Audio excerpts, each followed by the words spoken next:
Hello guys, स्वागत है आपका कंटेंट मॉन्स्टर्स के एक और एपिसोड में। और आज के इस एपिसोड में हम रिव्यू कर रहे हैं तेलुगु मूवी नरप्पा का।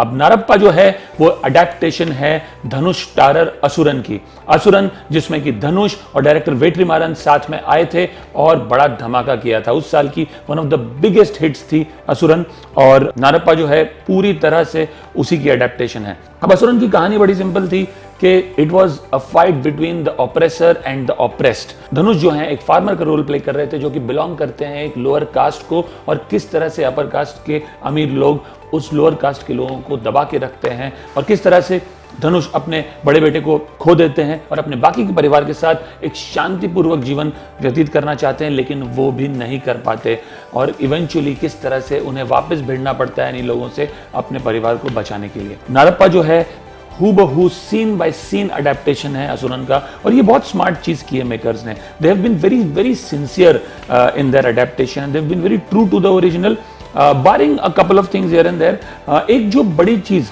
जो डिफरेंस है असुरन में और नरप्पा में वो ये है कि असुरन में जो प्रॉब्लम था वो कास्ट डिवाइड का था। How people from the upper caste were operating farmers from the lower caste. और नरप्पा में प्रॉब्लम है वो क्लास डिवाइड का है। It is more about the problem between the poor and the rich.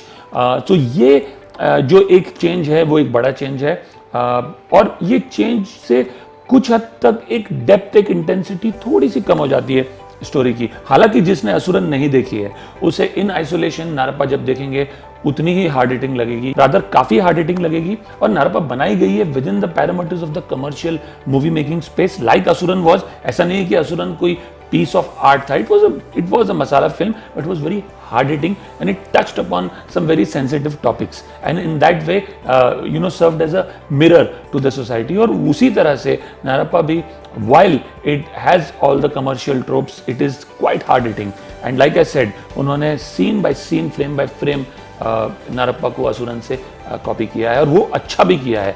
they have stayed very true, very sincere to the original. अब इस film में वेंकटेश के अलावा जो कि टाइटल रोल प्ले कर रहे हैं, मुख्य किरदार हैं प्रियामणि, कार्तिक रत्नम, नासिर, राधुकलम नरेन, राव रमेश, राजीव कलकला, अमू अभिरामी और वशिष्ठ सिम्हा। अब कहानी बड़ी सिंपल है। एक रिच लैंडलॉर्ड है जो कि एक सीमेंट फैक्ट्री डालना चाहते हैं गांव में। वो ऑलरेडी काफी पैसे वाले उनके और कई सारे बिजनेस हैं, लेकिन इस फैक्ट्री के लिए उन्हें चाहिए कि फार्मर्स, गांव के जो फार्मर्स हैं, जो गरीब किसान हैं, वो अपनी जमीन उन्हें बेच दे। ఎప్పుడు చూసినా చేతులు కట్టుకొని భయంతో మన ముందు నిల్చునే వాళ్ళు ఎట్లా భయం పోయింది। अब ऑलमोस्ट सारे गांव की जमीनें वो खरीद चुके हैं, सिर्फ एक परिवार की जमीन बाकी है, वो है वेंकटेश और प्रियामणि के परिवार की। वो लोग अपना लैंड बेचने से इनकार कर देते हैं और यहीं से सारी प्रॉब्लम शुरू होती है।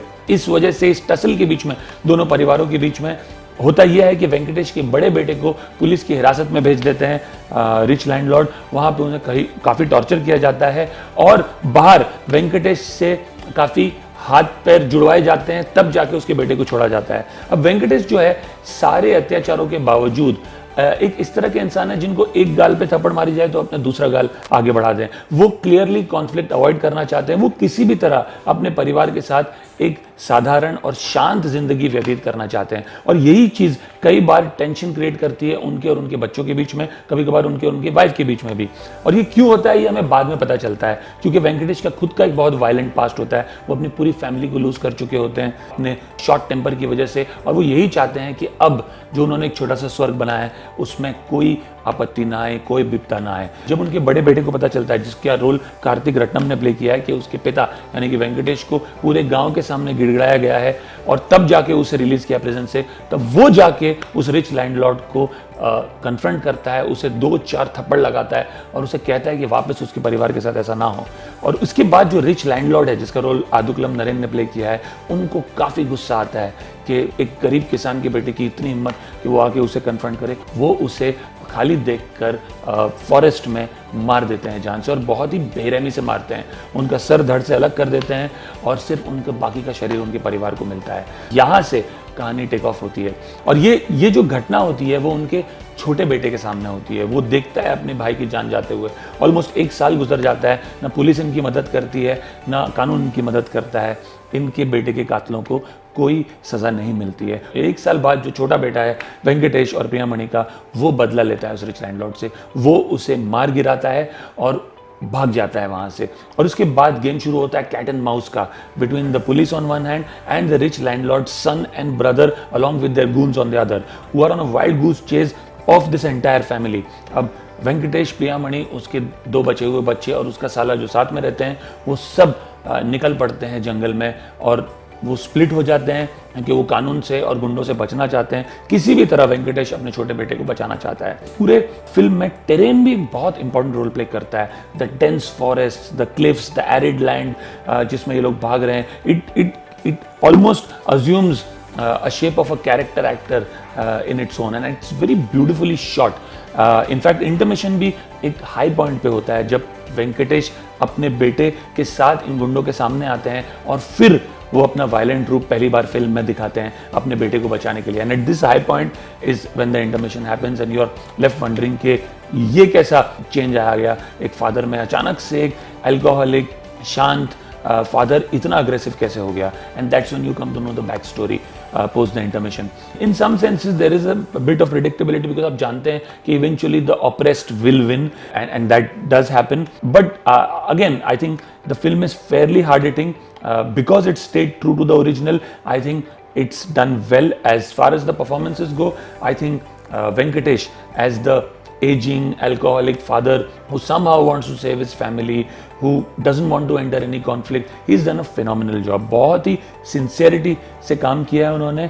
కానీ చదువునొక్కటి మాత్రం మన దగ్గర నుంచి ఎవ్వరు తీసుకోలేరు సిన్నప్ప. And I think he carries the film on his broad shoulders very well. It clearly Venkatesh fans are going to love this film. जो उनके young days वाला किरदार है, जो younger नारप्पा का रोल प्ले कर रहे हैं, वहाँ उतने convincing नहीं लगते हैं because age clearly shows on his face. For instance, Dhanush as the younger rebel and as the older patriarch, दोनों ही में equally convincing लग रहे थे.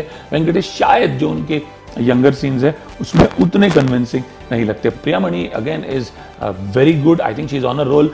Family Man में उन्होंने इतना बढ़िया काम किया है. And यहाँ पे भी नारप्पा में as the solid supporting wife behind Narappa, she does a phenomenal job. So hats off to her.